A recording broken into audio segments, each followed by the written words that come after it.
Good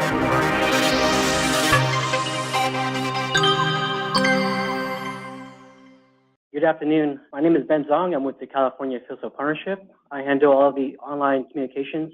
Today, we also have Joe Gagliano. He's the infrastructure specialist with the California Fuel Cell Partnership. Before we get started on our webinar, just a couple of administrative items. Everyone is muted. However, we do encourage you to ask questions using the webinar tool, the GoToWebinar tool. Also, the slides and the recording will be available later next week. And so after the webinar is done here, you will receive 2 emails. The first is a survey. The second email that you'll get later next week will be a link to where the webinar and the presentation is. And so with that, I'll hand it over to Joe. Hi, thank you, Ben. Welcome, everyone. Just wanted to give you an overview of where we are in California as well as the Northeast in terms of the hydrogen station network build out. And also, we're going to walk through some of the California Fuel Cell Partnership tools that you can use when using the stations in the field. Next slide, please, Ben.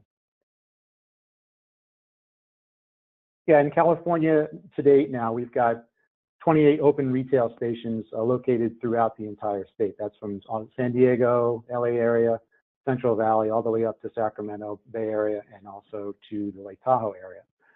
Currently, we have 65 stations that are funded. We have funding for those. We also have 16 that were just announced this year, earlier this year, that we'll talk about in a later slide. So the forecast estimate in terms of stations this year, we'll probably by the end of this year have approximately around 33 stations, 33 open retail stations throughout the state. By the end of next year, we'll be up to around 40, and then probably the 2019-2020 timeframe, we'll have about 56 stations that will be open retail throughout the state. Currently, with respect to light-duty fuel cell vehicles, there are about 2,200 vehicles that are on the road right now. That is as of June 30th, so we're probably a little bit beyond that right now as well. So also, on the lower right-hand table down here, you'll see some estimates of vehicle sales and registrations in California. The forecast, now this table is from 1 year ago. The Air Resources Board is currently in the process of updating this report, and they will be providing updated statistics with that report, which is scheduled to be released publicly at the end of this month, beginning of next month. So as of a year ago, there was an estimate of about 6,000 vehicles on the road for 2017. We won't hit that number, but we will get a substantial number of vehicles on the road. Next slide, please. Yeah, so this year we've had 3 stations open to date: South Pasadena, which opened in April; Riverside opened in March; Lawndale opened in June. And the next forecast for station openings, San Ramon Station will be opening within hours. So that's good news. So we'll be up to 29 retail stations open in the state. Following close behind that will be Torrance and Fremont. Also slated for opening this year, at least estimated, would be the LAX station, Thousand Oaks station, Ontario and Woodside. Ontario and Woodside, the automakers are waiting to hear back from the station operators as to their estimated date as to when these stations would open. But they're moving forward. These are either they're in commissioning or construction, or are slated to be open by the end of this year. Next slide, please.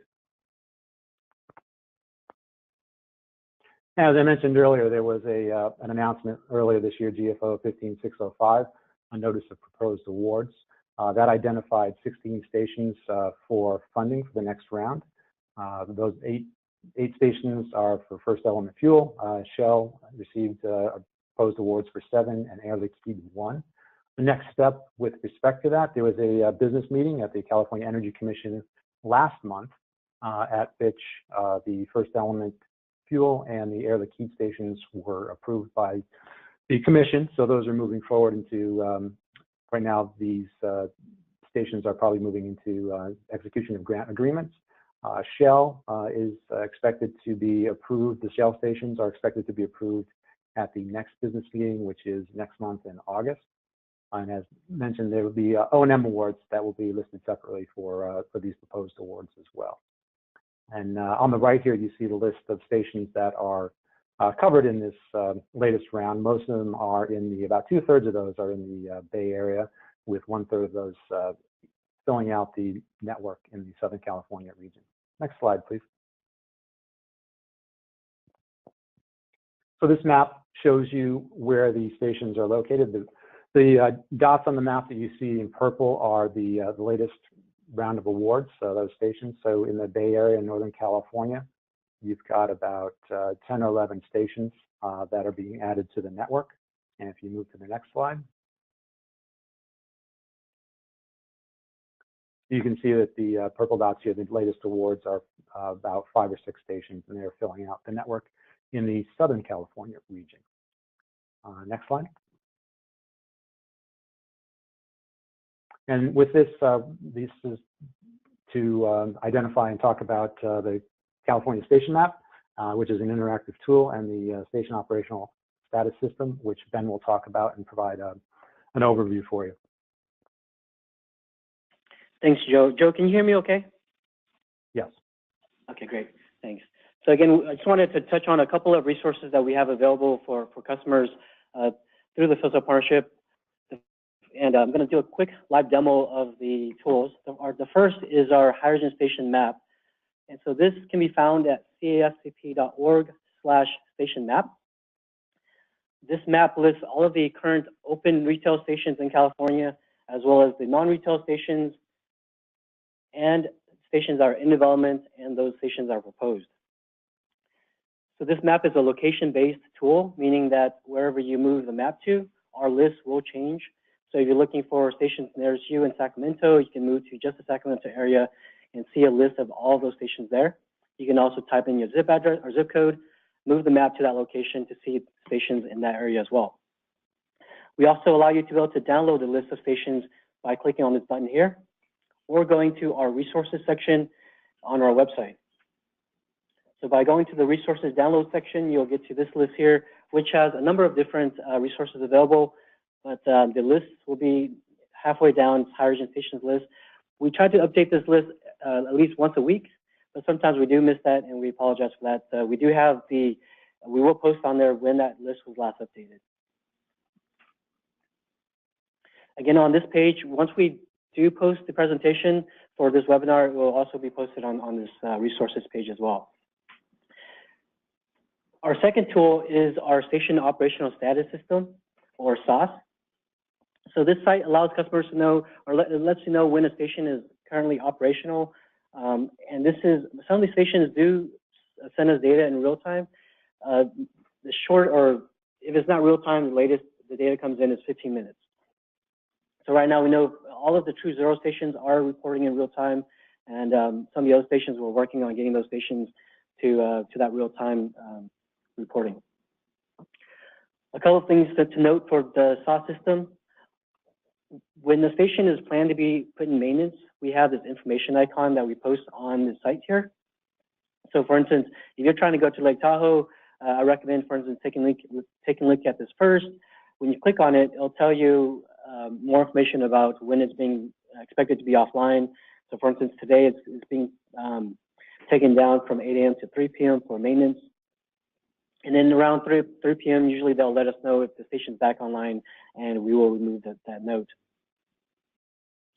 Other features of SAS, you can also sign up for an account by going to the bottom of the page. With an account, you can receive real-time notifications when a station has changed status. So you can get notifications either through email or through text message. In a previous webinar on our YouTube site, I do a quick walkthrough of exactly how to sign up for an account and how to pick your stations.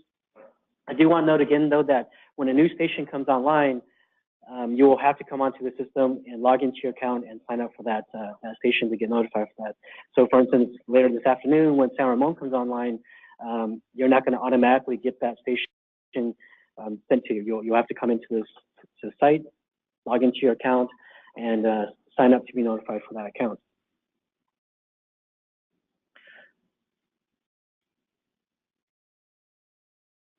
So we've had a number of emails coming in for requests for updates to SOS. I do want to indicate that SOS is not an application. We had a request for us to create an iTunes app or an Android app. We avoided that because we wanted to allow every single customer to be able to access it from any device. And so SOS is a mobile-friendly site that you can access from your PC or from your mobile device or tablet. If you want to go use it like an app, you can add it to your home screen. And so the way you do that is, if you're using an iPhone, you would go to the site m.cfcp.org. At the bottom of the screen with the square and arrow, you can click on that button, and it will take you to a screen that allows you to add the site to your home screen. Clicking on the Add to Home Screen, it will then give you another pop-up. You can put in any name you want. I use SOS on my phone, but you can put in station status. Once you click on Add, it will then add it to your home screen. And then from there, you can that'll give you a quick access, quick link to the SOS site.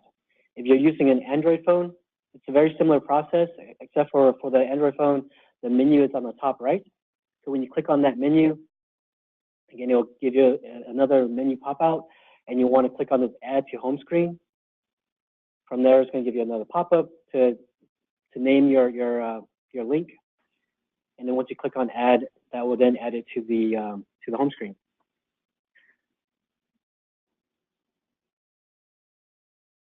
I want to talk a little bit about Facebook user groups.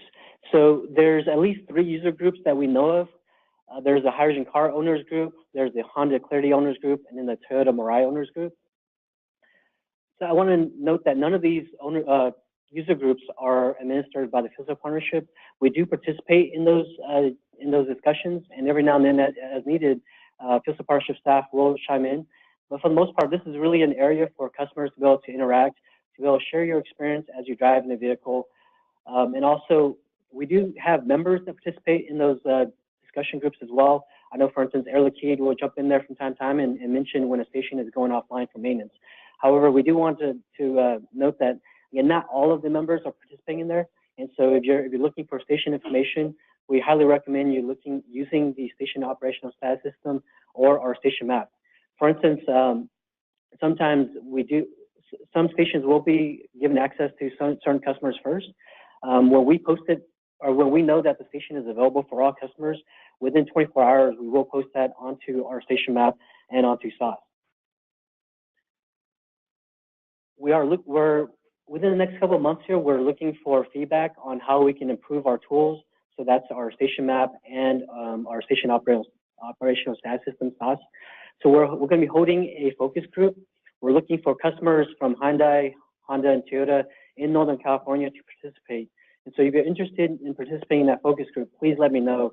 I will have my contact information available at the end of this webinar, as well as when we send out this information, my information will be included in that as well. And again, we're looking for feedback on what extra information you're looking for to be included in our map, as well as in SOS. So we've heard, for instance, that some of you are interested in price, or you're interested in adding stations outside of California, or you're interested in making this a true iPhone app. Again, any of that information, we would truly love to hear from you as customers. One of the other things that we've been hearing on the Facebook user groups is how to properly fill up a vehicle. And so I'm going to pass it over to Juan Contreras to talk a little bit about how to fill up and how to disengage the nozzle at a hydrogen filling station.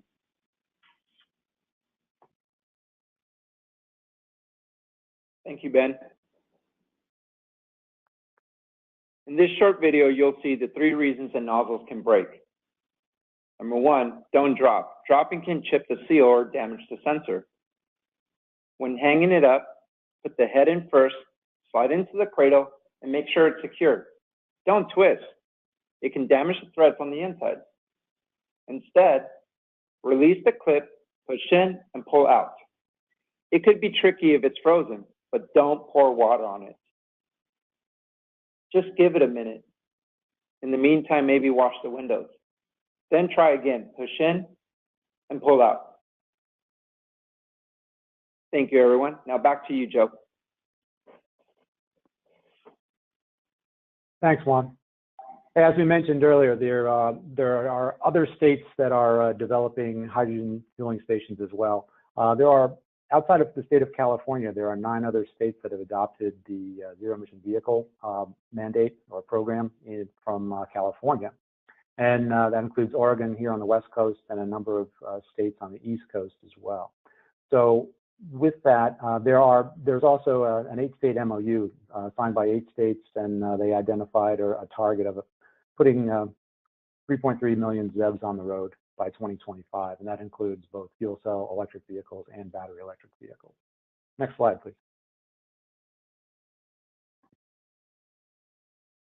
In the Northeast, Air Liquide is developing a network of 12 stations in partnership with Toyota.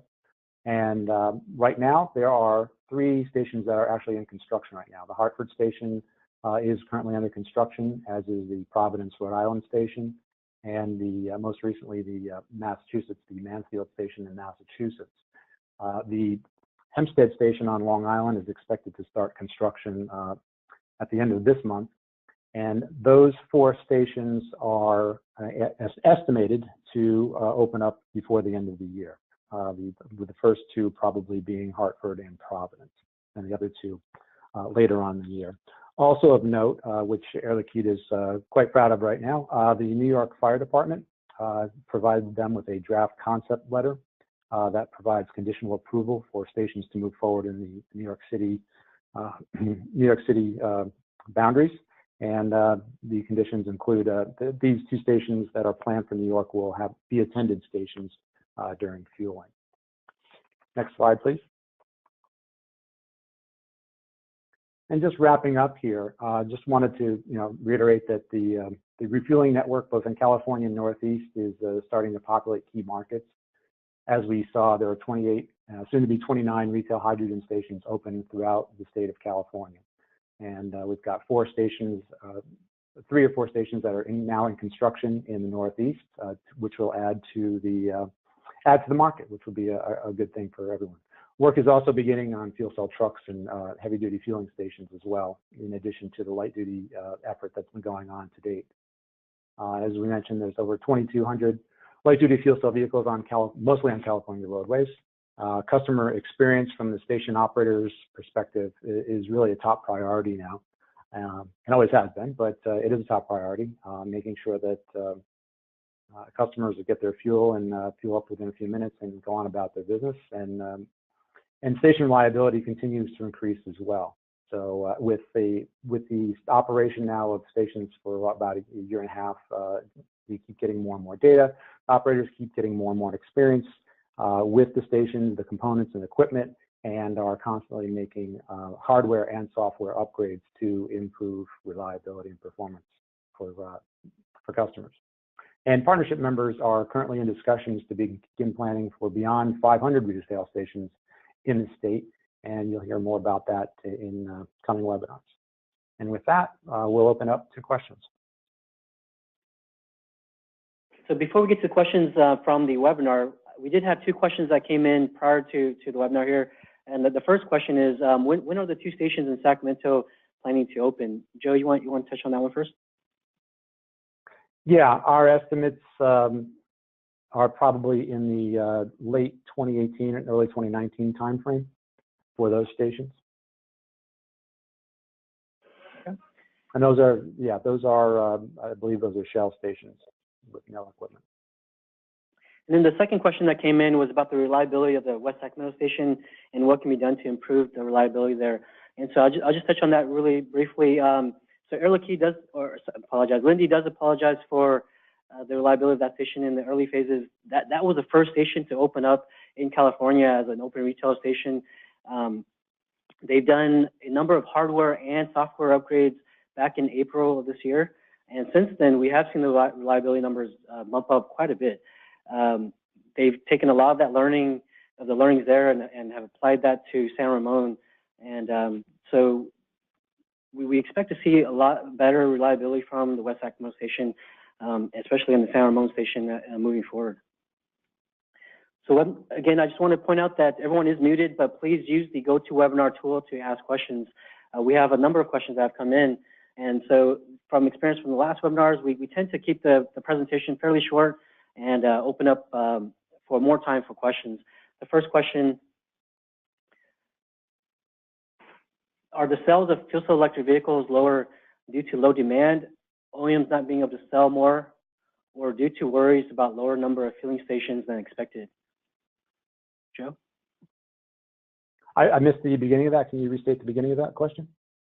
Are the sales of fuel cell electric vehicles lower due to low demand, or due to worries about lower number of fueling stations than expected? No, it's really based on the availability of stations. So the estimates that we showed earlier in this webinar about number of vehicles on the road, that anticipated a certain number of hydrogen stations that would be open retail to the public. Since we haven't, it's been slightly, the rollout has been not gone as anticipated, a little bit slower than anticipated. So therefore, the OEMs are more careful about releasing fuel cell vehicles to the general public. They want to make sure that everybody has a positive experience. So it's really kind of metered along the rollout of the stations. Okay.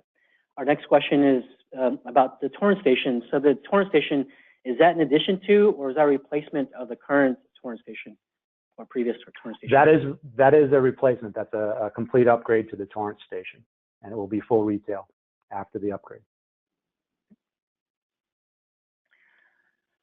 Typically, how long between approval and when how long between approval versus when a station actually opens? Approval from the city government, the AHJ? I believe they're referring to the NOPA. Oh, so so once the NOPA, the process is then the projects are approved at the business meeting of the Energy Commission. And once projects become approved there, that will then start the process where the station developer enters into agreement. They finalize an agreement with the Energy Commission. So that process, the length of time for that is variable. So it really depends on how long it takes to get those approvals negotiated and concluded. And then in a parallel process, station developers are also working with local officials to get the necessary permits and plan approvals to build the station as well. So, and each jurisdiction has their own process, and so the timelines vary according to jurisdiction. Our next question is about sauce. Question is, are those updates fairly accurate? Have you seen many delays of projected live times when maintenance is being done? So I believe that that's in relation to when we post a note about a station going into maintenance. So typically, the notes are pretty accurate usually. Now and then we will see a slide, but for the most part, they are pretty accurate. Meaning, for instance, if a station developer tells us that the station is going to be back online by 3 p.m., usually there's a pretty good amount of padding on it so that by 3 p.m. It's open. If we're expected to not be open by 3 p.m., usually we will update that note within that day, and so you can rely on those notes. Yeah, before we get to the next question, Ben, I just wanted to provide some clarification for the Ontario station. Sure. It's slated to be, the high-step device, testing device is slated to be there the week of August 14th to the 18th. After that, they'll be doing purity testing for the hydrogen as well. And so once that is taken care of, the anticipation is then to go through data purity tests with some of the automakers and make sure everyone's okay with that. And then we should be moving on towards opening the station for retail. But that'll depend on the testing. But just wanted to give that update to everyone.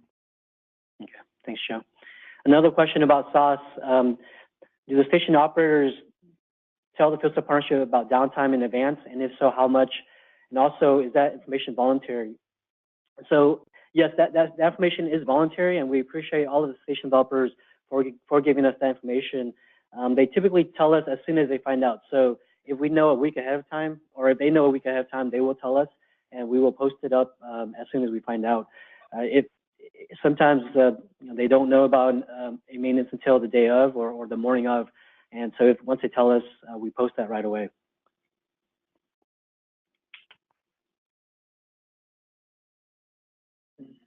So I'm just looking through the list of questions here. Are there any discussions of stations along Highway 99 in California?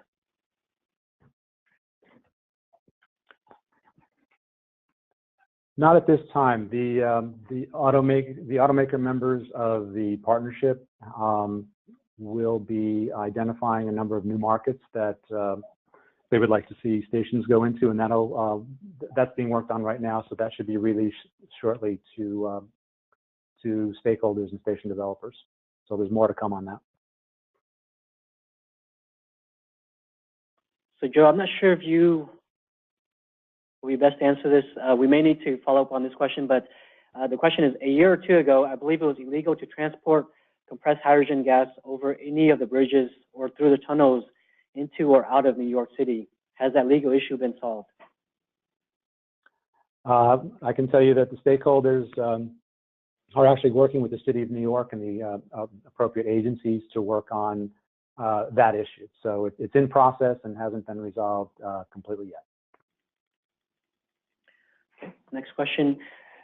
Since Oregon is adjacent to California, could you show, if not today, next time, a map of stations in Oregon? Do you have a website for their locations? To my knowledge, there are no retail stations in Oregon right now. There may be some behind the fence. Don't know.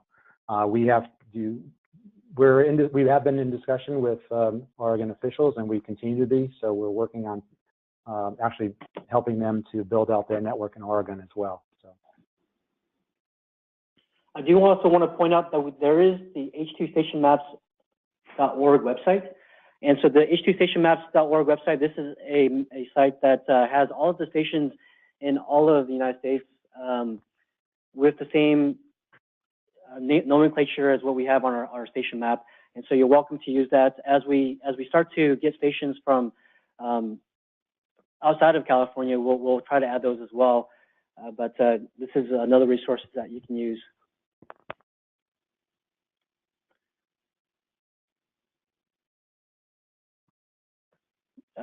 Another question, you said there were going to be 500 plus stations in the state of California or across the U.S.? No, that's planning for more than 500 stations just in California.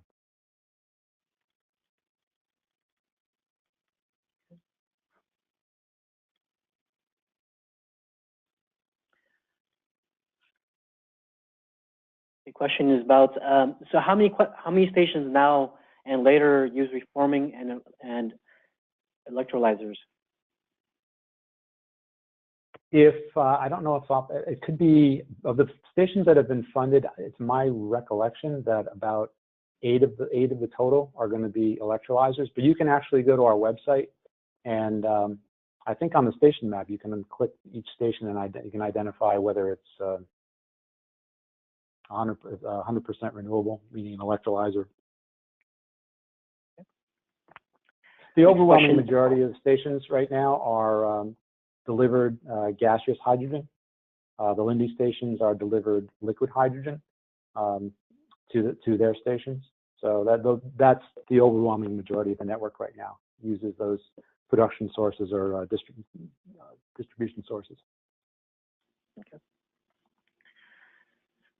Next question, have there been any public concerns or opposition?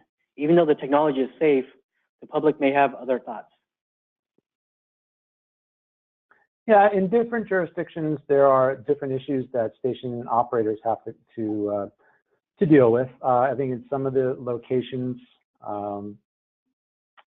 there are due to concerns of local residents, they want to sleep at night without hearing a station operate.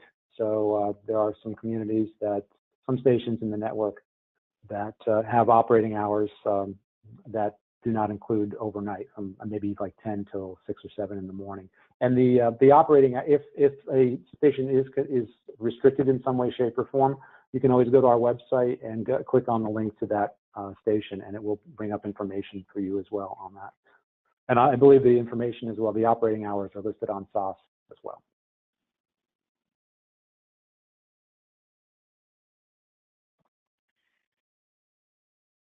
You may have already addressed. I'm just going to read this quick question for you, Joe. In light of the advancement in Oregon of hydrogen stations, is Redding being considered a possible location for a station? Eventually, yes, but not right now.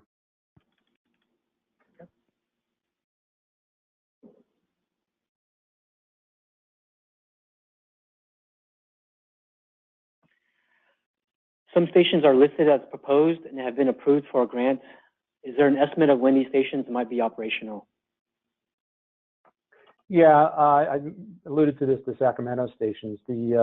The best estimate, probably given the time frame that we've had with previous stations and the timeline. So we're looking at probably more like the end of 2018, beginning of 2019, in that time frame for those stations to start coming online. Okay, Joe, two-part question. How is the hydrogen produced at stations, and also how is hydrogen distributed to the hydrogen filling stations? Yeah, as I mentioned before, most of the network relies on delivered gaseous hydrogen, compressed gaseous hydrogen to the station, or delivered liquid hydrogen to the station. So they're usually produced at off-site central production facilities, and so that's why they need to be transported in by truck, essentially. The majority of hydrogen is right now currently produced from reforming natural gas. So that's the kind of the base feedstock for the majority of hydrogen that you're getting at stations right now. But then there are, as we mentioned before, there are a handful, several stations that are producing hydrogen on site from electrolysis of water.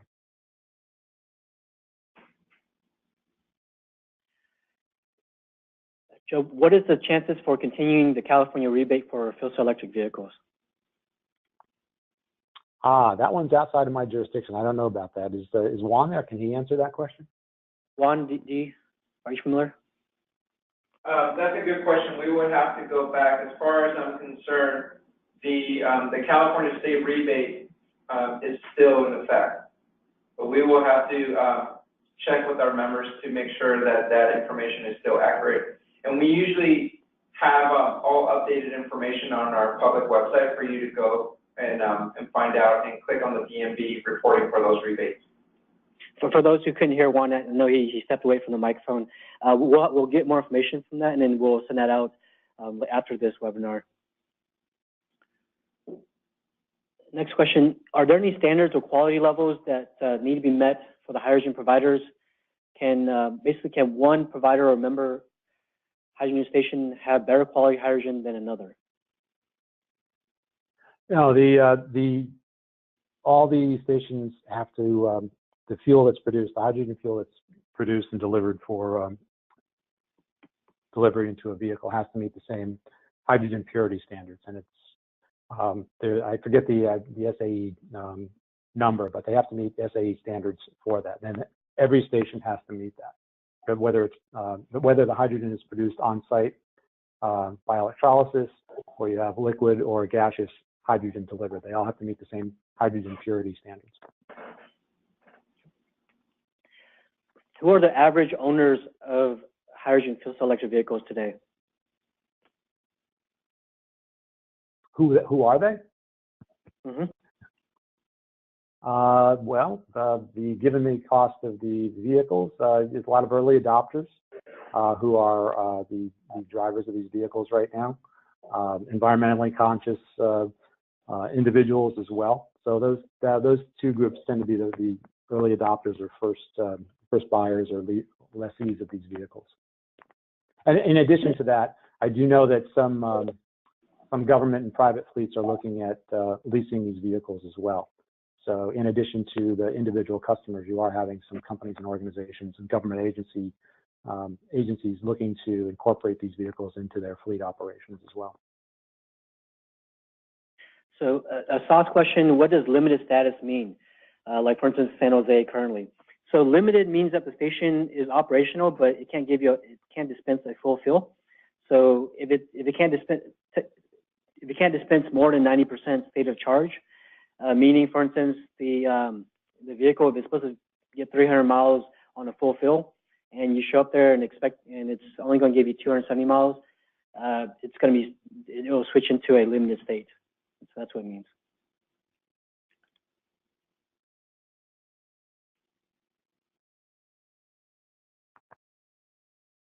So if a city was wanting to get a station in the area, who would they contact in order to get the process rolling?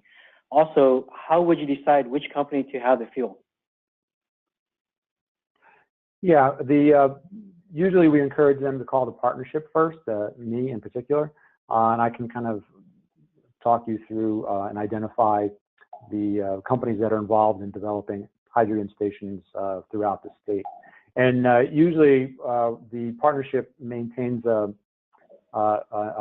running list of contacts for just about every company that we have identified that's involved in developing these stations, from industrial gas companies to construction companies to engineering and planning and architectural firms as well.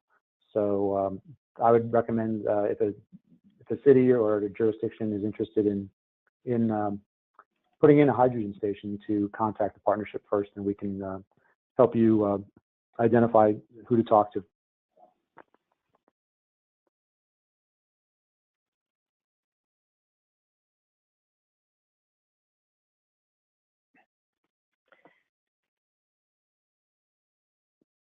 Sorry, again, just going through the questions. I'm seeing a lot of questions that we'll have to go back and respond to individually, or put together a better response after reviewing.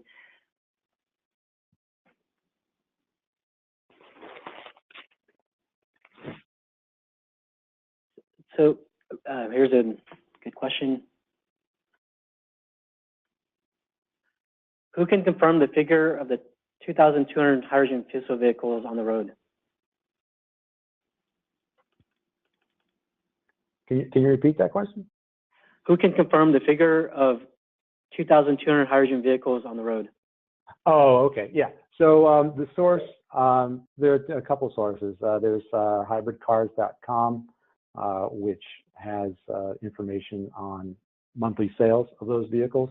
And what the 2,200 figure actually includes some sales or leased vehicles that predated them tracking that. So you have to kind of put a couple combination of sources together as well. And then also there's a website, I believe, Good Cars, Bad Cars, that also tracks those same numbers.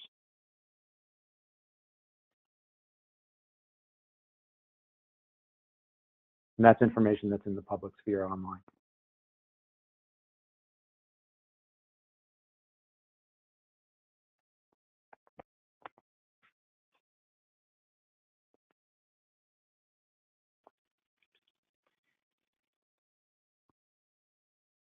Next question, are there any efforts to reduce or to figure out how to reduce freezing of nozzles?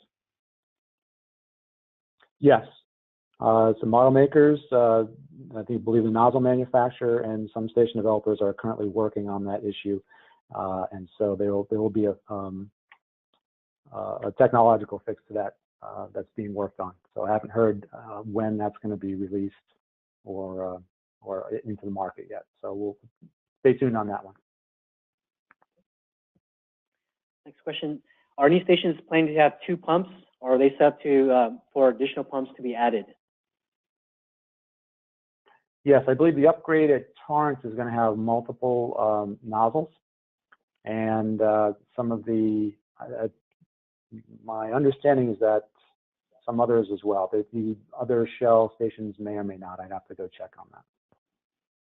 But going forward, that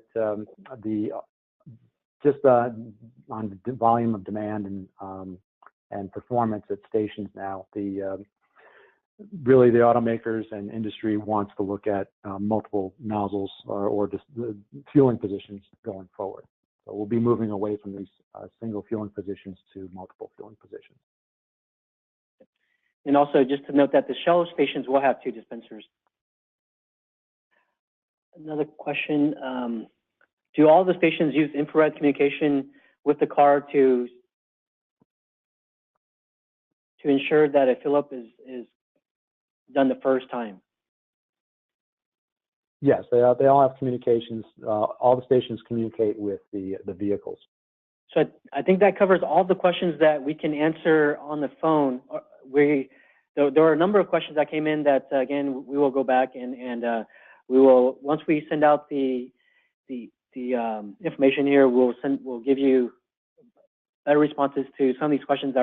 Some of these questions are a little more specific to when a station is opening, or more technical that, again, we just want to make sure that we're providing you the correct details on those items. And so with that, I do thank you all for joining us today. We have our webinars quarterly, and so if you have any suggestions for additional webinars or any suggestions for additional information that you would like to see in these webinars, please let us know. Again, we will be sending out the webinar presentation as well as the recording later next week. And so with that, thank you and have a good day.